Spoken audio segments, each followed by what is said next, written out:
দেখেন ভাই, সবকিছু জৈলা ছাই হয়ে গেছে গা, কিন্তু আল্লাহ তাআলার এই পবিত্র কোরআন শরীফ এখনো অক্ষত আছে। আসসালামু আলাইকুম। আমি এখন দাঁড়িয়ে আছি মতলব মাস্টার বাজারের দক্ষিণ নলুয়ার প্রধানিয়া বাড়িতে। তো এখানে আজকে কয়টা বাজে আগুন লাগছে ভাইয়া? কয়টার দিকে গো? আচ্ছা আচ্ছা, 2টার দিকে। এই বাড়িতে একটা ঘর আছে।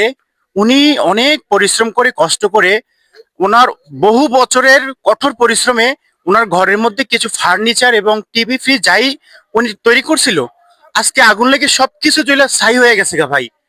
আজকে যদি আমরা মানবতার পাশে না দাঁড়াই ভাই, দাঁড়াবে কে? আমি গ্রামবাসী থেকে শুরু করে প্রবাসী ভাইদের থেকে শুরু করে আমাদের এলাকার আশেপাশে অর্থশালী যারা আছে এবং প্রভাবশালী যারা আছে, অনেকেই তো অনেক জায়গাতে সহযোগিতা করেন। আজকে এরকম একটা বাবার কাছে আসছি, একটা ছেলে আছে এবং একটা মেয়ে, দুইটা মেয়ে। আর ওনার স্ত্রী যখন এই ঘর পুড়ে যাওয়ার খবরটা শুনছে, তখন সাথে সাথে তিনি স্ট্রোক করছে। ওনাকে চাঁদপুর সদরে নিয়ে যাওয়া হয়েছে। উনি যে জামাটা এখন পরে আছে, এই জামাটাও একজন ওনাকে দিছে। ওনার ঘরের মধ্যে এরকম একটা কিছু নাই যে উনি পরবে।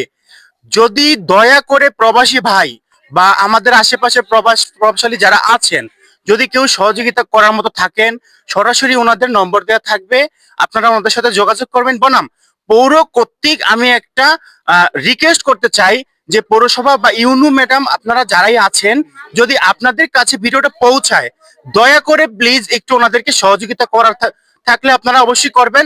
আমি জানি পৌরসভা থেকে বা উপজেলা থেকে একটা সহযোগিতা আসে যদি বাড়িতে আগুন লেগে যায় বা ক্ষতিগ্রস্ত হয়। আপনারা অবশ্যই এই জিনিসটা দায়িত্বের সাথে দেখবেন। এবং একটা অনুরোধ রইল, এলাকার স্বার্থে এবং মানবতার স্বার্থে আপনারা একটু ভিডিওটাকে শেয়ার করে দিবেন, যাতে করে ভিডিওটা সবার কাছে পৌঁছাতে পারে। তো আপনারা আপু, আন্টি, আপনারা আগুন কয়টা বাজে লেগেছে? 2টা বাজে। 2টা বাজে। তখন আপনারা সবাই কি করছিলেন? আগুন কেমন? চিল্লাচিল্লি কইরা সব মানুষ একজনে বলেন, একজনে বলেন। চিল্লাচিল্লি কইরা আশেপাশের মানুষ আনছে মসজিদের মাইকে কইরা সব জোরবার পিঞ্জাত আছে, সব মানুষ আছে। আমরা চিল্লা কইছি আগুন লাগছে, আমরা চিল্লা কইছি তার মাইক দেয়, আমরা কোন সব এলাকার মানুষ আয়োক আমরা আগুন লেগে আছে ঘরের ভিতরে। তো ভাই, এর চেয়ে বেশি করার মতো তো আমার আর কোনো ভাষা নাই ভাই। একটা বাবা, দুইটা মেয়ে, একটা ছেলে এবং একটা স্ত্রী। উনি হয়তোবা কোনো কোথাও কাজে গেছিলেন, ওনার স্ত্রী হয়তো কোথাও একটা কাজে গেছিলেন। বাড়িতে হয়তোবা কেউ ছিল না কারেন্টের থেকে আগুনটা লাগার পরে। পুরো বাড়িটার ঘরের ভিতরে আমি অবশ্যই ভিডিওটার মাঝখানে স্কিপ করে সম্পূর্ণ ভিডিওটা দেখাবো। আপনাদের যদি দয়া হয়, দয়া দৃষ্টি দিবেন। সরাসরি আমি অন্যান্য পথে দিয়ে দিব। এবং কি পৌরসভা উপজেলার মধ্যে থেকে যে একটা সহযোগিতা পাওয়ার কথা, আপনারা ওই সহযোগিতার হাতটা বাড়িয়ে দিবেন। আর সবচেয়ে বড় কথা হচ্ছে ভিডিওটা সবচেয়ে বেশি শেয়ার দিবেন, যাতে সবার কাছে গিয়ে পৌঁছায় এবং মানবতার ফেরিওয়ালারা ওনার ভিডিওটা দেখে। এই যে আমি এখন ঘরের ভেতরে আছি, মানে এরকম কোনো কিছু বাদ নাই যে জ্বলে পুরো ছাই হয়ে যায় নাই। কিন্তু আল্লাহ তাআলার রহমতে এখানে একটা কোরআন শরীফ রাখা আছে। এই যে কোরআন শরীফটা আপনারা দেখতে পাচ্ছেন এখানে, বিসমিল্লাহির রহমানির রহিম। দেখেন ভাই, সবকিছু জ্বলা ছাই হয়ে গেছে গা, কিন্তু আল্লাহ তাআলার এই পবিত্র কোরআন শরীফ এখনো অক্ষত আছে। এই ঘরের মধ্যে এমন কোনো জায়গা নাই, এমন কোনো স্তর নাই যেখানে জ্বলা পুরো ছাই হয় নাই। এমন কোনো জায়গা নাই যেটা জ্বলা ছাই হয় নাই, কিন্তু কোরআনটা এখনো অক্ষত আছে। তো আরেকটা বিষয় আমি আপনাদেরকে দেখাই। এই যে এখানে যত কিছু রাখা ছিল, এমন কোনো কিছু বাদ নাই যে জ্বলা পুরা ছাই হয়ে যায় নাই, সবকিছু জ্বলা ছাই হয়ে গেছে গা। আর উপরের দিকটা যদি আপনাদেরকে দেখাই, উপরে কোনো কিছুই বাকি নাই। টিভি ফ্রিজ যাই ছিল সবকিছু জ্বলা ছাই হয়ে গেছে গা।